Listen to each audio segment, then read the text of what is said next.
الحمد لله رب العالمين والصلاة والسلام على أشرف الأنبياء والمرسلين أما بعد کل ہم نے علم وراثت کی اہمیت کے بارے میں کچھ پڑھا تھا اور پھر ہم نے علم وراثت کی تعریف پڑھی تھی، ترکہ کی تعریف پڑھی تھی، اور ترکہ اگر ہو، کوئی شخص فوت ہو جائے، ترکہ ہو تو پھر ترکے کے ساتھ کیا کرنا ہے، اس کے بارے میں ہم نے پڑھا تھا۔ تو علم وراثت کی تعریف کیا ہے، آپ میں سے کون بیان کرے گا؟ میت کی طرف سے چھوڑی گئی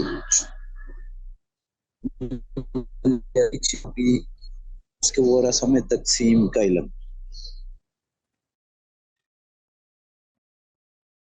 میت کی طرف سے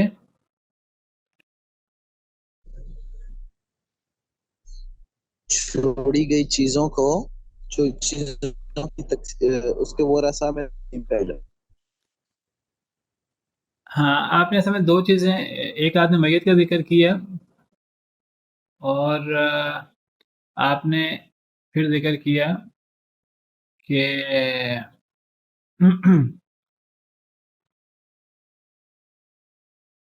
اصل میں میت سے جس شخص کو ہم نے کوئی چیز دینی ہے، اس شخص کا میت سے تعلق کیا ہوگا، یہ بھی تو واضح کریں نا۔ جی، اس کے نسب کی بنا پر، نکاح کی بنا پر اور ولا کی بنا پر تقسیم۔ تو آپ یہ کہیں کہ میت کی طرف سے کسی شخص کو کسی تعلق کی بنا پر، وہ تعلق وہ یا نسب کا ہوتا ہے یا نکاح کا ہوتا ہے یا ولا کا ہوتا ہے، تو میت کی طرف سے کسی شخص کو کسی تعلق کی بنا پر ترکہ جو منتقل کیا جاتا ہے، اس کو علم وراثت کہتے ہیں۔ وراثت کا لغوی معنی منتقل کرنا ہوتا ہے۔ تو میت سے سب سے پہلے سے میت ہونا ضروری ہے، میت نہیں ہوگا تو وراثت نہیں ہوگی۔ ترکہ جو میت کا ہے، میت کے مرنے کے بعد اس کی جائیداد کو ترکہ کہتے ہیں۔ تو وہ ترکہ منتقل کرنا ہے، اب وہ کس کو منتقل کرنا ہے؟ وہ کسی شخص کو منتقل کرنا ہے جو میت کی وفات کے وقت موجود ہوگا، لیکن اس شخص کا میت کے ساتھ تعلق ہونا ضروری ہے۔ اور وہ تعلق کیا ہے؟ وہ 3 اسباب ہیں وراثت کے۔ تو ان 3 میں سے کوئی نہ کوئی سبب ہونا چاہیے۔ اگر ان 3 میں سے کوئی نہ کوئی سبب ہوگا تو وراثت ہوگی، اگر ان 3 میں سے کوئی سبب نہیں ہوگا تو وراثت نہیں ہوگی۔ تو میت سے کسی شخص کو کسی سبب کی بنا پر ترکہ کی منتقلی، اس کو وراثت کہتے ہیں۔ اچھا، یہ ترکہ کسے کہتے ہیں؟ کون بتائے گا آپ میں سے؟ سر میں بتاؤں؟ جی جی وہ مالیت والی شاید جو میت چھوڑ کر فوت ہو، جی، وہ مالیت کم بھی ہو سکتی ہے اور زیادہ بھی، کم مالیت کی بھی ہو سکتی ہیں اور زیادہ مالیت کی بھی ہو سکتی ہیں۔ بالکل ٹھیک۔ وہ مالیت والی شے جو میت چھوڑ کر فوت ہو، یعنی میت کا مال، میت کی کوئی ایسی چیز جس کی مالیت ہے، چاہے اس کی تھوڑی مالیت ہے چاہے اس کی زیادہ مالیت ہے، تو وہ مالیت والی شے جو میت چھوڑ کر فوت ہو۔ تو ترکہ سے بھی پتہ لگا کہ ترکہ ترک سے ہے، تو یہاں ترک کا مطلب ہوگا کہ کوئی شخص دنیا سے چلا جائے اور جو اس نے مال و دولت چھوڑا ہے اپنے پیچھے، اس کو ترکہ کہیں گے۔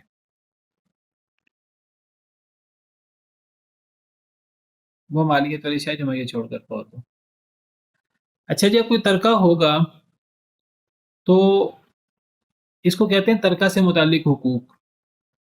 ترکہ سے متعلق کیا حقوق ہیں؟ کیا 4 چیزیں ہیں جو ترکہ سے متعلق ہیں؟ جی جی سر، ایک پہلے نمبر پہ تجہیز و تکفین، یعنی کہ اس کا کفن اور دفن کا انتظام کرنا، پھر اس کا قرض ادا کرنا، پھر اس کے بعد وصیت پوری کرنا، 3 ہو گئی، اور تھی چوتھا ترکہ کی تقسیم ترکہ، میراث کی تقسیم۔ جی ہم حادثہ قرض ادا کرنا۔ جی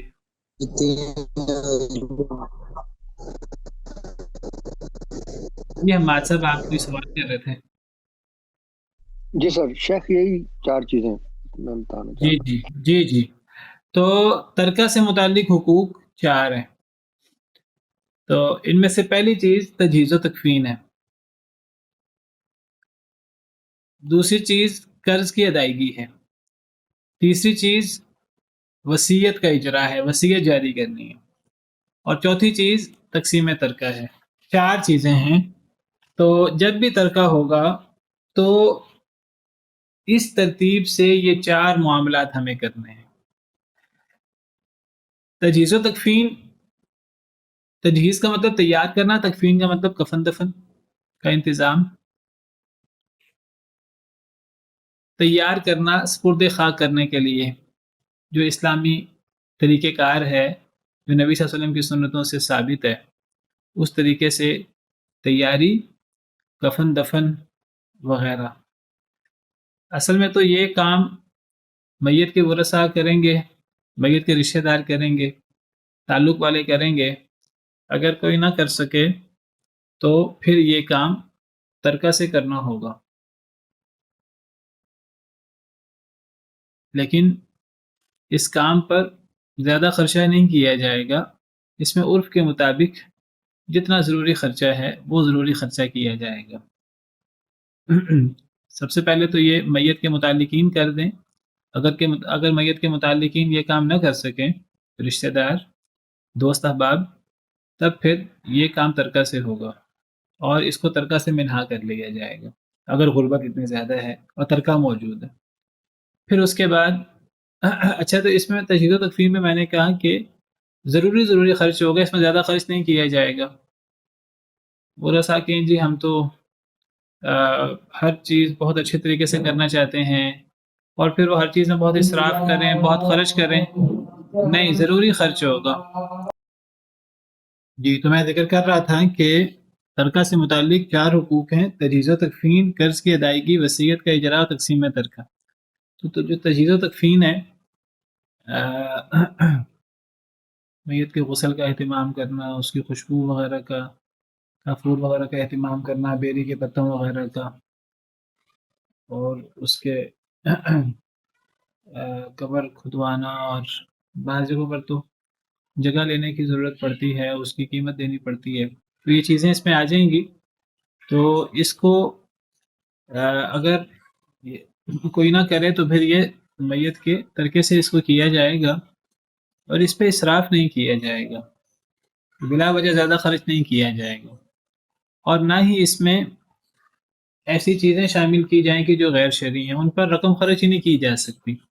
چاہے تھوڑی رقم میں کیوں نہ خرچ کی جائے، چاہے کفایت چارے سے کیوں نہ خرچ کیا جائے.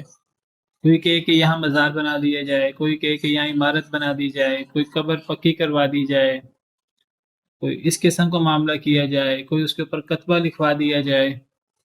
تو یہ چیزیں منع ہیں. تو غیر شرعی کام بھی وراثت کے مال سے نہیں ہو سکتے، اور اگر جائز کام ہیں تو وہ اسراف کے ساتھ نہیں ہو سکتے. اس کے بعد قرض کی ادائیگی ہے. تو میت کے اوپر جو قرض ہے سب سے پہلے وہ ادا کیا جائے گا. اگر میت نے کسی سے قرض لیا ہوا ہے تو ترکہ کی تقسیم سے پہلے وہ قرض ادا کیا جائے گا. اگر ایک شخص فوت ہو گیا ہے، اس کی شادی ہوئی بھی تھی، اس کی بیوی کا مہر تھا، اس نے ادا نہیں کیا، تو یہ قرض ہے اس شخص پر.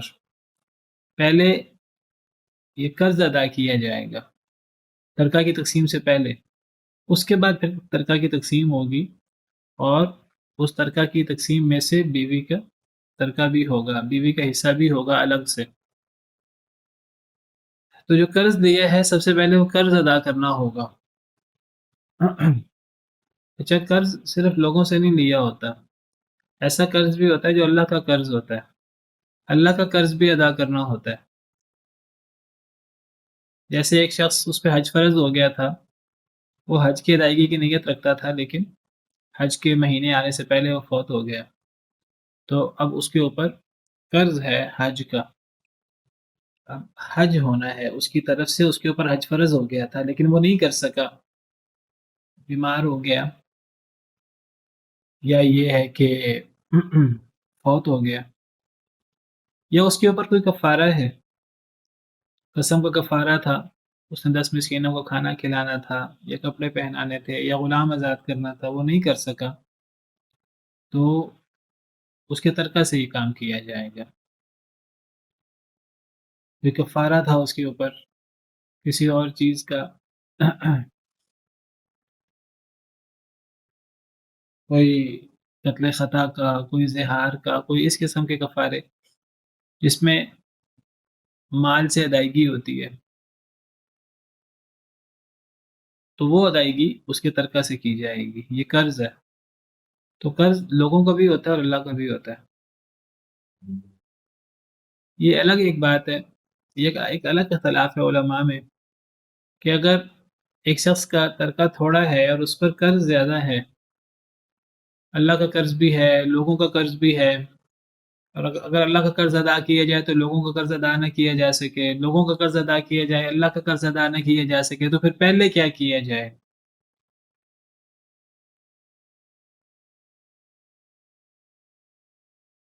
کیا کہتے ہیں آپ؟ پہلے اللہ کا قرض ادا کیا جائے، پہلے لوگوں کا قرض ادا کیا جائے اگر کم رقم ہو تو؟ جی مس نوری.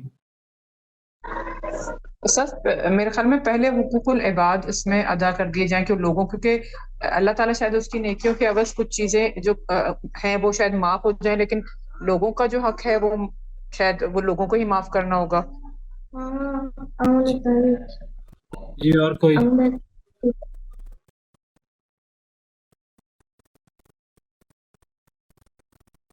شاید حقوق العباد جو ہیں وہ پہلے ادائیگی ہوگی. حقوق العباد، آپ بھی وہی بات کر رہے ہیں. اور کوئی؟ جی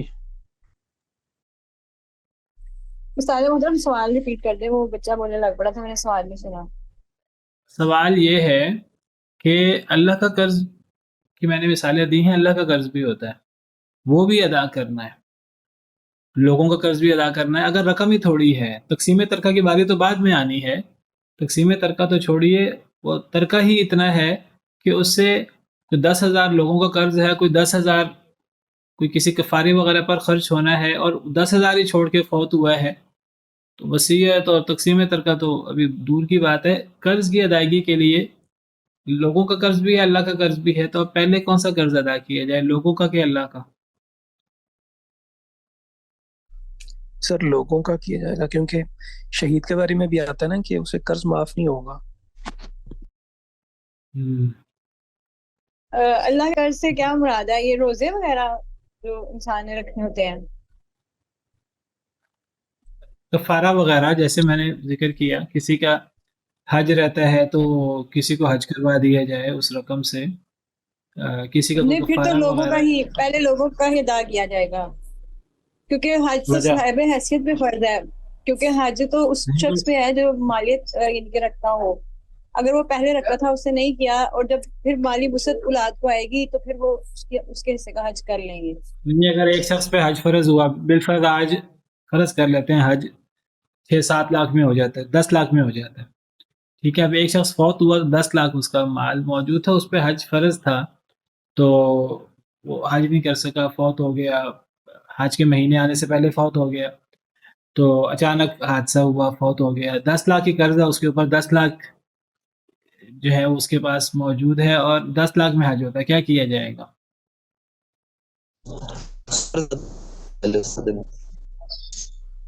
جی پہلے قرضہ ادا کیا جائے گا. پھر بھی آپ سب متفق ہیں کہ پہلے قرضہ وغیرہ اللہ کا قرض بھی تو ہوتا ہے نا. قرضہ ادا کر کے بس اس کے بعد اتنے پیسے نہیں بچیں گے کہ وہ پھر یعنی کہ اس نے قرضہ بھی تو دینا تھا نا، وہ دے دیتا تو پیچھے کچھ بچتا ہی نہیں ہے کہ وہ حج کے اس میں پورا اترتا. السلام علیکم شاید. چلیں، یہ تو حج کی بات ہوگی، ویسے کوئی اور کفارہ ہو، قسم کا کفارہ، کوئی ایسی چیز. جی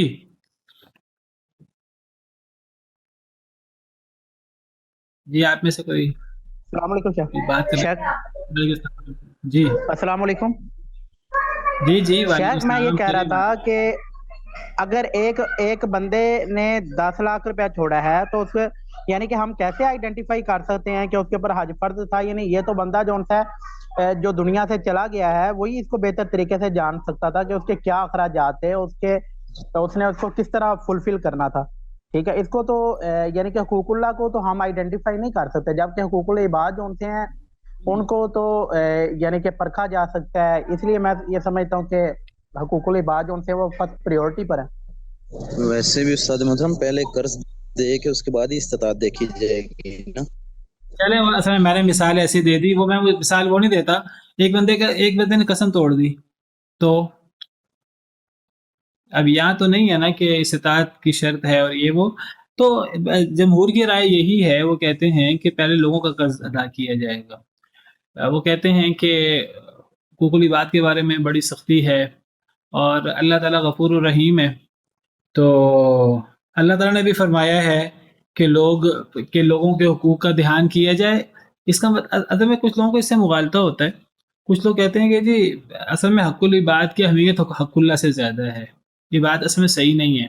اصل میں اللہ کے حق کی اہمیت حق العباد سے زیادہ ہوتی ہے. یعنی بندوں کا حق زیادہ اہم ہے کہ اللہ کا حق زیادہ اہم ہے؟ سیدھی سی بات ہے، اللہ کا حق زیادہ اہم ہے. لیکن چونکہ اللہ غفور الرحیم ہے، اللہ سے زیادہ تحمل کرنے والا اور اللہ سے زیادہ رحم کرنے والا کوئی نہیں ہے. اور اللہ نے فرما دیا کہ جو اللہ کا حق ہے اللہ چاہیں تو معاف کر دیں، چاہیں تو معاف نہ کریں، اس کی پکڑ بھی ہو سکتی ہے. لیکن اللہ نے فرمایا لوگوں کا حق تو لوگوں کے معاف کرنے سے ہوگا، لوگ معاف نہیں کرتے. تو ایک حق العباد کی کتنی اہمیت ہے، تو وہ اس کی اہمیت کے لیے ہمیں نصوص میں ملتا ہے کہ انسان کو حق العباد کی ادائیگی پر بہت زیادہ زور دینا چاہیے. اللہ اپنا حق، اللہ بہت غفور الرحیم، اللہ معاف کر دیتے ہیں، لوگ معاف نہیں کرتے. اس سے کئی لوگوں کو یہ مغالطہ ہوتا ہے جیسے اللہ کے حق کی اہمیت زیادہ نہیں ہے. یہ بات یاد رکھیے، اللہ کے حق کی اہمیت لوگوں کے حق سے بہت زیادہ ہے. اللہ کے حق کی اتنی اہمیت ہے جتنی اللہ کی اہمیت لوگوں کے مقابلے میں ہے. لیکن اللہ غفور الرحیم ہے اور اللہ چاہیں تو معاف کر دیں شرک کے علاوہ. تو جمہور کی رائے یہی ہے کہ پہلے لوگوں کے حق کو ادا کیا جائے گا اگر قرض کی بات ہو تو. لیکن امام شافعی کی رائے پہلے اللہ کے حق کو ادا کیا جائے گا.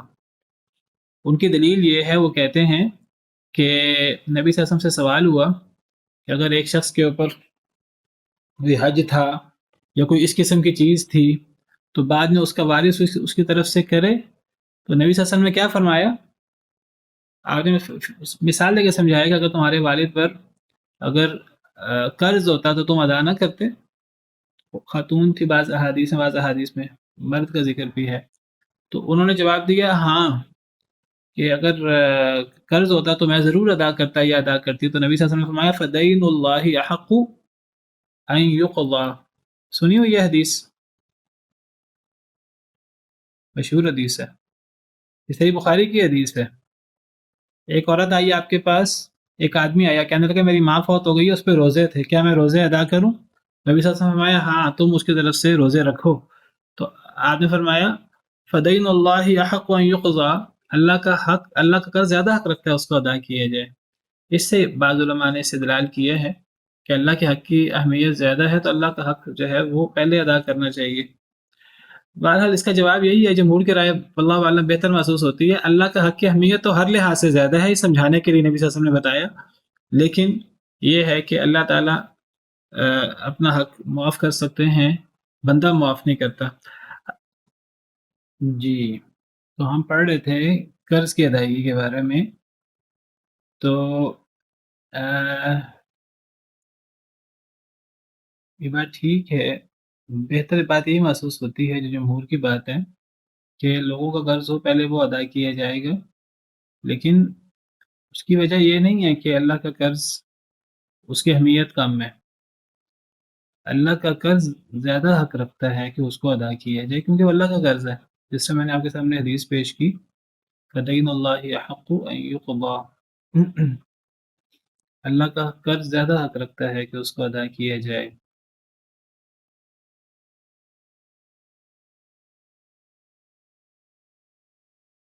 لیکن بہرحال اللہ تعالیٰ نے جو ہے وہ اللہ غفور الرحیم ہے. اللہ چھوڑ دیتے ہیں شرک کے علاوہ چاہے تو چھوڑ دیں، چاہے تو معاف کر دیں. ان اللہ لا یغفر ان یشرک بہ ویغفر ما دون ذلک لمن یشاء. اور اللہ تعالیٰ نے شہادت وغیرہ کے بارے میں یہ بات فرمائی ہے کہ سارے گناہ معاف ہو جاتے ہیں لیکن اس سے قرض معاف نہیں ہوتا. اور اسی طرح مفلس والی جو مشہور حدیث ہے، تو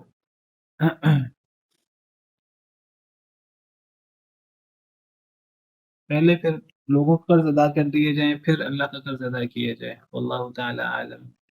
اگر رقم کم ہے قرض کی، اگر کل رقم کم ہے جسے ادا کرنا ہے، اگر رقم زیادہ ہے پھر مسئلہ نہیں ہے. اگر اللہ کا قرض بھی ادا ہو سکتا ہے، لوگوں کا قرض بھی ادا ہو سکتا ہے، پھر باقی چیزیں بھی. اس کے بعد پھر آگے باری ہے وصیت کی. اچھا، میں نے ذکر کیا قرض کے بارے میں، نے ذکر کیا کہ قرض میں اگر بیوی کا رہتا ہے مہر وغیرہ، وہ بھی قرض میں آئے گا.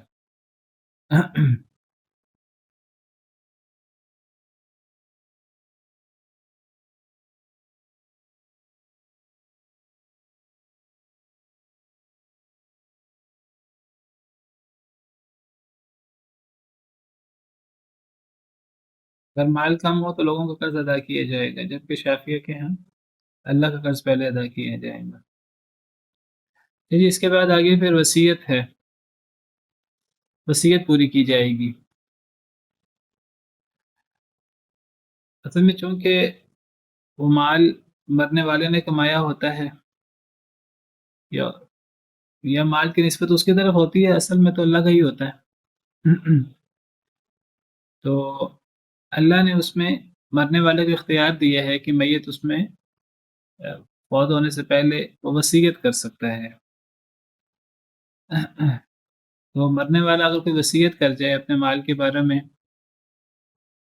کہ میرے مرنے کے بعد میری جائیداد کا اتنا حصہ وہ رشتہ داروں میں سے فلاں لوگوں کو دے دیا جائے، یا وہ فلاں صدقہ جاریہ کے طور پر اس کو خرچ کر دیا جائے، فلاں مسجد میں، فلاں نیک کام میں، فلاں کنواں کھدوانے میں، کوئی ایسا وصیت کر جائے کہ جس سے ایسی جگہ مال خرچ ہو جہاں اس کو اس کا ثواب پہنچتا رہے، تو اس کا ثواب پھر میت کو پہنچے گا اگر کوئی صدقہ کسی صورت ہے. تو مرنے والا تو چاہے گا کہ میں اپنا سارا مال ہی صدقہ کر دوں، اپنا سارا مال ہی جو ہے وہ اللہ کے راستے میں دے دوں، لیکن اصل میں وہ مال اس کا نہیں، وہ مال اس کے ورثاء کا ہے. کیونکہ اس نے کمایا ہے، اس نے محنت کی ہے، تو اسے ایک مخصوص حد تک اسے اجازت ہے کہ وہ وصیت کر سکتا ہے. لیکن وصیت کے بارے میں 3 شرطیں ہیں، 3 شرطیں بہت اہم ہیں، وہ شرطیں مد نظر رکھنی چاہیے. سب سے پہلی شرط وصیت کے بارے میں وہ یہ ہے کہ وہ وصیت غیر شرعی نہیں ہونی چاہیے، وصیت شریعت کے دائرے میں رہ کر ہونی چاہیے. ایک بندہ کوئی ایسی وصیت کر جائے کہ میرے مرنے کے بعد میرے مال سے کوئی ایسی چیز تعمیر کرنے کی بات کرے، کسی ایسی جگہ پر اس رقم کو خرچ کرنے کی بات کرے کہ جو اللہ کو ناراض کرے، تو وصیت و شریعت کے منافی نہیں ہونی چاہیے. اگر وصیت شریعت کے منافی ہوگی تو وہ وصیت کا عدم تصور ہوگی، اس وصیت کو نافذ نہیں کیا جائے گا، اس وصیت کو تبدیل کر دیا جائے گا. تو وصیت حرام شے کی نہیں ہونی چاہیے. کوئی بندہ کہ جی میوزک کی اکیڈمی بنا دی جائے، یا کوئی شراب خانہ کھول دیا جائے، یا کوئی بندہ وصیت کرے کہ جی میرے بعد میرے مرنے کے بعد میری قبر پہ جمعرات کو، یا کوئی ایسی وصیت کرے کہ جی میری برسی پر یہ اور یہ اس انداز سے خرچ کیا جائے. تو یہ جو وصیت کی جو اس قسم کی صورتیں ہیں، تو یہ صورتیں یہ جائز نہیں ہیں، شریعت کے منافی ہیں. وصیت شریعت کے منافی نہیں ہو سکتی.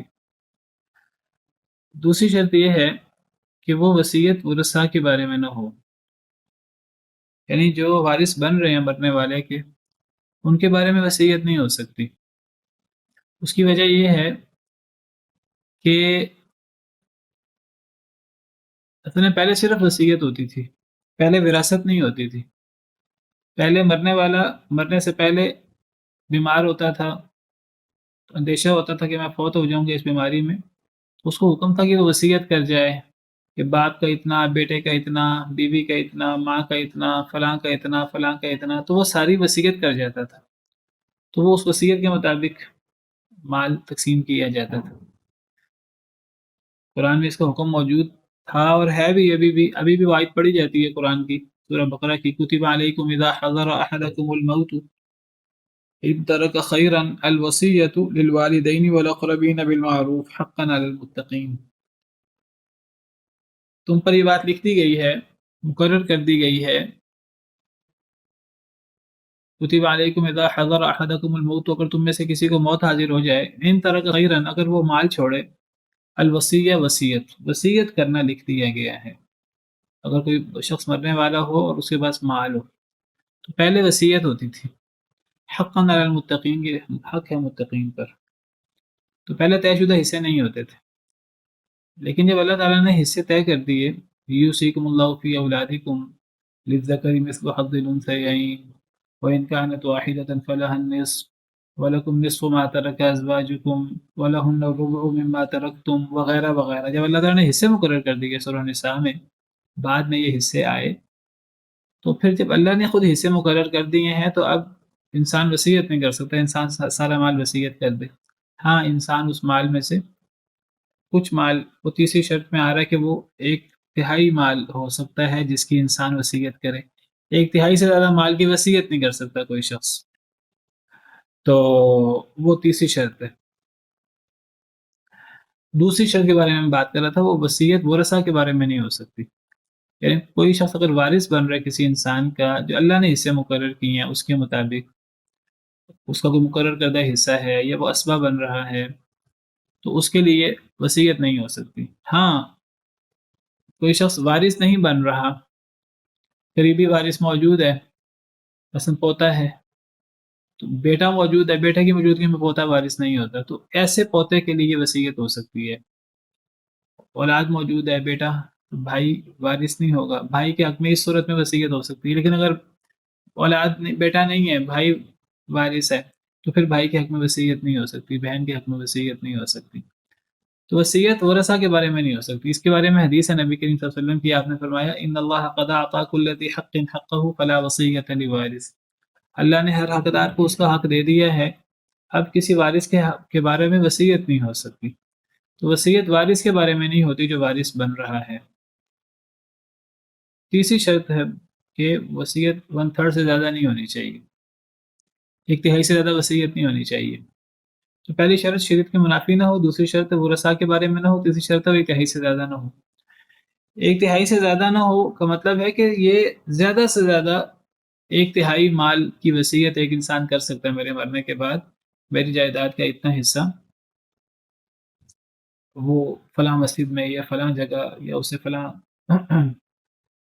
کنواں کھدوا دیا جائے یا فلاں ڈسپینسری میں دے دیا جائے، جو بھی اس قسم کی وصیت ہو، یا فلاں بھتیجے کو دے دیا جائے، تو وہ وصیت 1/3 سے زیادہ نہیں ہو سکتی. نبی صلی اللہ علیہ وسلم نے فرمایا الثلث والثلث کثیر، 1/3 اور 1/3 بھی زیادہ ہے. اس سے علماء نے استدلال کیا ہے کہ 1/3 یہ زیادہ سے زیادہ ہے اور تہائی بھی زیادہ ہے. جس کو نبی صلی اللہ علیہ وسلم نے تہائی زیادہ کہا ہے تو وہ زیادہ ہے. علماء کی رائے یہ بہتر یہ ہے، اگر ایک انسان نے وصیت کرنی تو 1/3 کی نہ کرے، 1/3 سے کم کی کرے، 1/4 کی کر دے، 25% مال کی کر دے، 30% مال کی کر دے، 1/3 کی نہ کرے. 1/3 کی اجازت ہے، لیکن نبی صلی اللہ علیہ وسلم نے 1/3 کو زیادہ قرار دیا ہے. سیدنا ابن عباس وغیرہ رضی اللہ عنہم ہم فرماتے ہیں کہ 1/4 کی کر دے، 1/3 بھی زیادہ ہے. بہرحال کوئی 1/3 کی کرے گا تو وہ نافذ ہو جائے گی، 1/3 سے زیادہ کی نافذ نہیں ہو سکتی. تو یہ 3 شرطیں وصیت کی. اس میں سے پہلی شرط ہے کہ شریعت کے منافی نہ ہو. یہ شرط کسی صورت میں پوری نہیں ہو سکتی، چاہے ورثہ راضی بھی ہوں، ورثہ کرنا بھی چاہتے ہوں، کسی فیملی کے اندر بدعت موجود ہے، ورثہ بھی چاہتے ہیں ہم اس بدعت کو جاری کریں، نہیں، شریعت کی منافی وصیت پوری نہیں ہو سکتی، اس وصیت سے روکا جائے گا اس بچوں کو، فیملی کو، شریعت کے منافی وصیت پوری نہیں ہو سکتی۔ تو قرآنوں کی یہ ذمہ داری ہے کہ وہ ان چیزوں کو دیکھیں اور اس کے بارے میں اللہ رسول کے احکامات پر عمل درآمد کروائیں۔ پہلی شرط، ورثہ راضی ہوں یا راضی نہ ہو، کسی صورت پہ اس پر عمل نہیں ہو سکتا، اس کو چینج کیا جائے گا، اس کو ختم کیا جائے گا، یہ کل عدم ہوگی۔ دوسری جو دو شرطیں ہیں یہ ورثہ کی رضامندی سے مشروط ہیں۔ اگر ایک آدمی کے 3 بیٹے ہیں، اگر اس کی کل جائیداد 30 لاکھ ہے بالفرض، اور 3 بیٹے ہی اس کے وارث ہیں، تو ہر بیٹے کا 10 لاکھ وراثت ہے۔ اگر وہ وصیت یہ کر جائے کہ میری جائیداد کا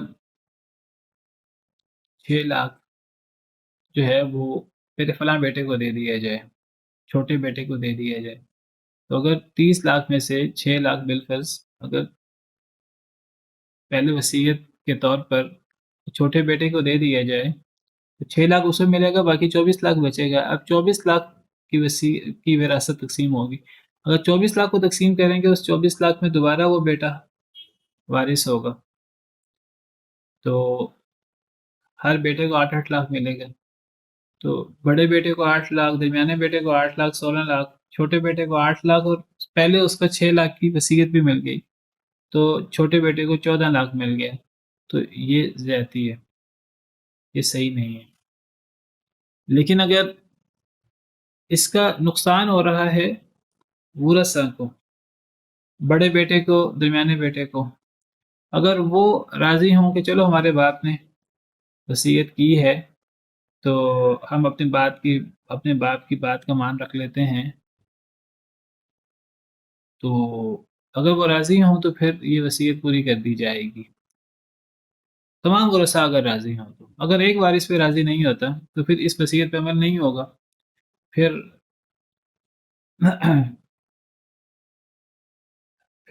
اس وصیت پہ عمل نہیں ہوگا، وراثت تقسیم کر دی جائے گی۔ وراثت تقسیم ہونے کے بعد کسی کو اپنے حصے میں سے کچھ دینا ہے وہ بعد میں دے دے۔ اسی طرح یہ جو انتہائی سے زیادہ کی وصیت ہے، اگر کسی نے انتہائی سے زیادہ وصیت کی ہے، اس کا نقصان بھی ورثاء کو ہے۔ اگر 30 لاکھ جائیداد ہے تو اگر ایک بندہ وہ اس میں سے 15 لاکھ صدقہ کر دیتا ہے، میرے مرنے کے بعد یہ فلاں جگہ پر 15 لاکھ لگا دیے جائے، اب نقصان کس کو ہوگا؟ 3 بیٹے ہیں، اگر وہ وصیت نہ ہوتی تو وہ ہر بیٹے کو 10 لاکھ ملتا، لیکن اگر وہ 15 لاکھ کہیں دے دیا جائے تو وہ اب ہر بیٹے کے لیے باقی 15 لاکھ کو جب تقسیم کریں گے 5 لاکھ بچے گا، تو نقصان ورثاء کو ہوگا۔ اب مرنے والا انتہائی تک وصیت کر سکتا تھا، اس نے 15 لاکھ کی وصیت کی، اگر ورثاء کہیں کہ چلیں ہمارے باپ نے کر دی، ہم اس کی بات کا پاس رکھتے ہیں، مان رکھتے ہیں، تو ہمارے حصے میں کمی ہونی ہو جائے تو پھر اس وصیت پہ عمل ہو جائے گا، چاہے وہ زیادہ ہی ہو۔ لیکن اگر ورثاء راضی نہ ہوں، سارے ہی راضی نہ ہو، ان میں سے کوئی راضی نہ ہو، کوئی ایک بھی، تب پھر اس وصیت کو انتہائی تک لایا جائے گا۔ اس نے اگر آدھے مال کی وصیت کی ہے تو اس کو انتہائی تک لایا جائے گا، تو 15 لاکھ کی وصیت کی ہے تو ہم دیکھیں گے 15 لاکھ تو 50% بن رہا ہے، ہم اس کو 10 لاکھ تک لے آئیں گے، 33% تک لے آئیں گے، تو وہ وصیت پوری کر دیں گے اور باقی 20 لاکھ کو پھر ورثاء میں ہم تقسیم کر دیں گے۔ لیکن اگر ورثاء راضی ہوں سارے کے سارے تو پھر زیادہ وصیت بھی پوری کی جا سکتی ہے۔ تو یہ جو اگلی 2 شرطیں ہیں یہ ورثاء کی رضامندی سے مشروط ہیں، اگر ورثاء راضی ہوں تو یہ نافذ ہو جائیں گی، اگر ورثاء رضامند نہ ہو تو پھر یہ نافذ نہیں ہوں گی۔ پہلی شریعت ورثاء راضی ہوں یا نہ ہوں کسی صورت پہ اس پر عمل نہیں ہو سکتا، تو یہ وصیت ہے، اور وصیت کے بعد پھر ترکہ کی تقسیم ہے۔ یہ ساری تفصیل کہاں سے لی؟ یہ اسی ترتیب سے ہونا ہے، یہ ترتیب آئی ہے قرآن کریم میں جب اللہ نے وراثت کے احکامات دیے ہیں تو وہاں اللہ تعالیٰ نے شرط لگائی ہے من بعد وصیت یوصی بہا او دین، جب اللہ نے حصے بیان کیے ہیں تو حصے بیان کرنے کے ساتھ اللہ تعالیٰ نے شرط لگائی ہے ایک تو اللہ تعالیٰ نے شرط لگائی ہے، یہ اللہ تعالیٰ نے جب ماں باپ کا حصہ بیان کیا، اس سے پہلے اولاد کا حصہ بیان کیا، تو فرمایا کہ یہ وصیت کے بعد یا قرض کے بعد۔ اللہ تعالیٰ نے شوہر بیوی کا حصہ بیان کیا، تو من بعد وصیۃ یوصین بہا او دین، من بعد وصیۃ توصون بہا او دین، اور یہاں من بعد وصیۃ یوصی بہا او دین، 4 دفعہ اللہ تعالیٰ نے، جہاں اللہ تعالیٰ نے حصے بیان کیے ہیں، تو وہاں اللہ نے 4 دفعہ بار بار تکرار کے ساتھ وصیت کا اور قرض کا ذکر کیا۔ ان آیات میں غور کریں، ان آیات میں ترکہ کے حقوق کتنے بنتے ہیں اور کس ترتیب کے ساتھ بنتے ہیں، جو یہ 2 آیات میں نے آپ کے سامنے کھولی ہیں۔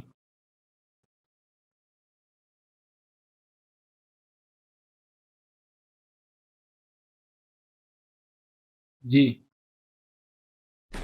سر پہلے وصیت، پھر قرض اور پھر ترکہ، 3 حقوق بنتے ہیں، بالکل ٹھیک۔ پہلے وصیت، پھر قرض اور پھر ترکہ، یعنی اللہ تعالیٰ ترکہ بیان فرماتے ہیں، حصے بیان فرما رہے ہیں کہ جی باپ کا چھٹا حصہ ہے، ماں کا چھٹا حصہ ہے اگر اولاد ہو تو میت کی، اگر میت کی اولاد نہیں ہے تو ماں کا تیسرا حصہ ہے، اگر میت کے بہن بھائی ہیں تو ماں کا چھٹا حصہ ہے۔ تقسیم ترکہ کی تفصیل بیان کر رہے ہیں، لیکن فرماتے ہیں کہ یہ وصیت اور قرض کے بعد ہوگی، گویا کہ پہلے وصیت ہوئی، پھر قرض ہوا، پھر ترکہ کی تقسیم ہوئی۔ یہی مسئلہ وہ شوہروں کی وراثت میں، پھر بیوی کی وراثت میں، پھر بہن بھائیوں کی وراثت میں بھی یہی انداز ہے۔ تو یہاں 3 حقوق ہیں۔ تو پہلے ان 3 کی بات کر لیتے ہیں۔ تو یہ تو پتہ لگا کہ ترکہ کی تقسیم آخر میں ہوگی، اس سے پہلے یہاں 2 چیزیں ذکر ہیں، ایک وصیت ہے اور ایک قرض ہے۔ وصیت اور قرض کے درمیان کیا لفظ ہے عربی کا؟ جی یوسی بہا او دین، او موجود ہے، یہاں بھی او موجود ہے، من بعد وصیت یوصین بہا او دین، یہاں بھی او ہے، من بعد وصیت توصون بہا او دین، یہاں بھی او ہے، اور من بعد وصیت یوصی بہا او دین۔ او او او کا مطلب کیا ہوتا ہے؟ کیا ہوتا ہے، یعنی کہ ان دونوں صورتوں سے میت نے یا تو کوئی وصیت کی ہوئی ہے یا اس کے اوپر قرضہ ہے، ضروری تو نہیں ہے کہ یہ دونوں چیزیں ہی اس نے کی ہوں۔ ہاں اگر تو ایک چیز کی ہوگی پھر تو ٹھیک ہے، اگر دونوں کی ہوں گی پھر سوال ہے پھر کیا ترتیب ہوگی؟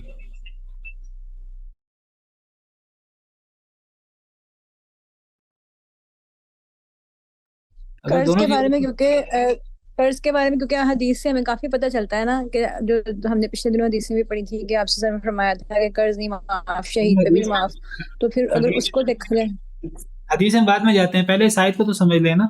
پہلے ہم دیکھیں اس آیت کا تقاضا بھی یہ ہے کہ نہیں کہ پہلے وصیت ہوگی پھر قرض ہوگا، پہلے تو اس پہ غور کر لیں۔ دیکھیے یہ بات تو طے ہے کہ ترکہ کی تقسیم وصیت اور قرض کے بعد ہوگی، کیونکہ من بعد ہی آ گیا نا، بعد کا مطلب تو ہے کہ ترکہ کی تقسیم تو بعد میں ہوگی۔ اب اس سے پہلے کیا ہے؟ اس سے پہلے وصیت ہے یا قرض ہے؟ ان دونوں میں سے کوئی ایک چیز اگر ہے، تو اگر دونوں ہیں تو پھر کیا چیز پہلے ہوگی؟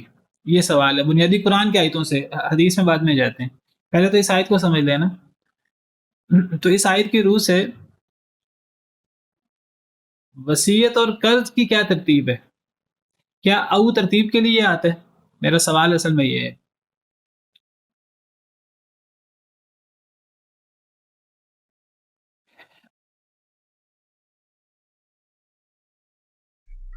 دیکھیے او ترتیب کے لیے، او ترتیب کے لیے نہیں ہے، یہاں پہ ترتیب کے لیے تو ترتیب ہے، ثم ہوتا ہے۔ یہاں پہ تو جسٹ دونوں کا دونوں میں سے کوئی ایک چیز ہے، اگر دونوں ہوں تو پھر او ترتیب کے لیے نہیں ہوتا۔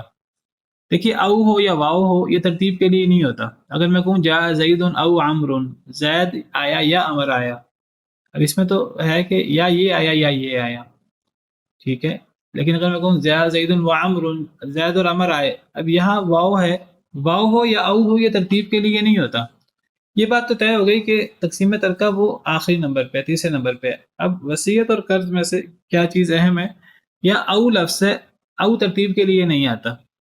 اگر یہاں ہوتا نا من بعد وصیت یوصی بہا فدین یا ثم دین، اب ہم کہتے کہ پہلے وصیت ہے پھر قرض ہے اور پھر ان دونوں کے بعد ترکہ کی تقسیم ہے.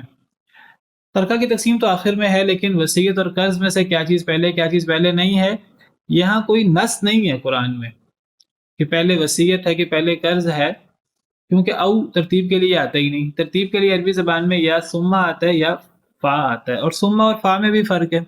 اگر میں کہوں جاء زید ثم عمرو، اس کا مطلب ہے زید آیا پھر عمر آیا. ثم میں تاخیر بھی ہو سکتی ہے، لیکن اگر میں کہوں جاء زید فعمر، فا لاؤں درمیان میں آتا، فا فوری ترتیب کے لیے آتا ہے، فوراً بعد عمر آیا. یہاں تو نہ ثم ہے نہ او ہے نہ بعد ہے، او نہ ثم ہے نہ فا ہے، ترتیب کا لفظ نہیں ہے. لیکن ترتیب کا لفظ ہو نہ ہو، پہلے وصیت کا ذکر آ گیا تو یہ قرآن ہے، تو قرآن کریم میں چاہے وصیت اور قرض کا ذکر او کے ساتھ بھی ہو، وصیت پہلے ذکر کر دی، قرض کو بعد میں ذکر کیا، اس سے پتہ لگا وصیت کی ایک خاص اہمیت ہے جس کو اللہ نے پہلے ذکر کیا. تو اس وجہ سے محسوس یہ ہوتا ہے، اگرچہ او ترتیب کے لیے نہیں ہوتا، پھر بھی وصیت کی ایک اہمیت ہے. اللہ نے چاروں جگہ پر وصیت کو پہلے ذکر کیا ہے، قرض کو بعد میں ذکر کیا ہے. پہلے وصیت ہے، پھر قرض ہے، پھر تقسیم ترکہ ہے. لیکن بات وہی ہے جو کس نے آپ میں سے کہی تھی کہ حدیث کو دیکھیں تو حدیث تشریح کرے گی. حدیث مبارکہ میں سیدنا علی رضی اللہ تعالیٰ عنہ کی حدیث ہے، آپ فرماتے ہیں کہ نبی کریم صلی اللہ علیہ وسلم قرض میں اور وصیت میں پہلے قرض ادا کرنے کا حکم دیتے تھے. اور حضرت علی نے یہ بات فرماتے وقت قرآن کی آیت بھی پڑھی. آپ کے سامنے میں حدیث کھولتا ہوں، ترمذی کی حدیث ہے.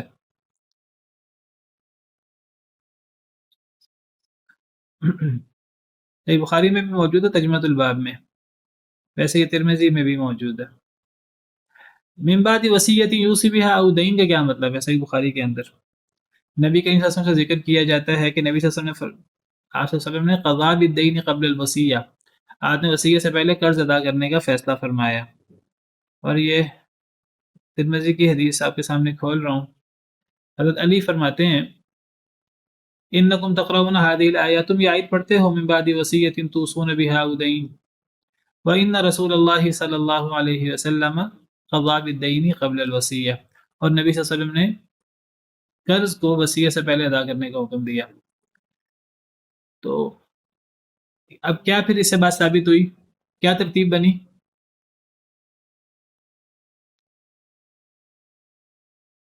پہلے قرض، پہلے کہیں گے پھر وصیت، پھر تقسیم ترکہ.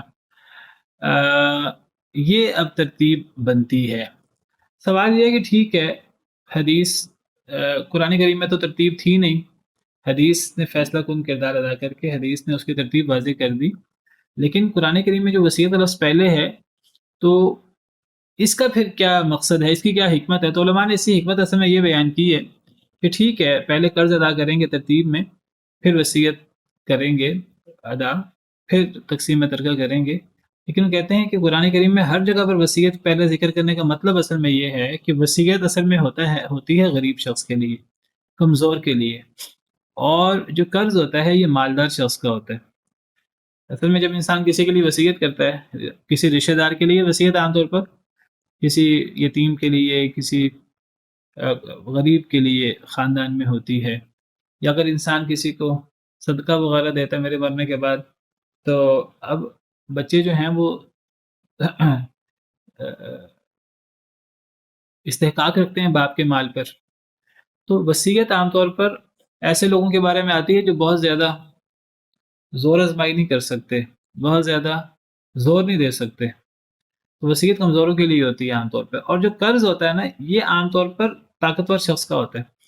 اگر کسی نے کسی سے قرض لیا ہوگا، عام طور پہ جب کوئی شخص کسی سے قرض لیتا ہے تو عام طور پر ایک کم مال والا زیادہ مال والے سے قرض لیتا ہے، اور جو بندہ قرض دیتا ہے وہ قرض واپس لینے کی بھی استطاعت رکھتا ہے، طاقت رکھتا ہے، اس کے پاس وسائل ہوتے ہیں. تو گویا کہ نبی صلی اللہ علیہ وسلم نے جو چیز کمزور کے لیے، اللہ تعالیٰ نے جو چیز کمزور کے لیے تھی، اللہ نے اس کو پہلے ذکر کر کے اس کی اہمیت کی طرف اشارہ کیا. اگرچہ ترتیب میں پہلے قرض ہی ہوگا، پہلے قرض ادا کیا جائے گا، پھر وصیت ہوگی، لیکن کوئی یہ نہ سمجھے کہ وصیت کی اہمیت کسی طرح کم ہے. وصیت کی اہمیت اتنی زیادہ ہے کہ اللہ نے 4 جگہ پر جب اس کا ذکر فرمایا، چاروں جگہ پر وصیت کو پہلے ذکر کیا ہے، جس سے وصیت کی اہمیت ظاہر ہوتی ہے.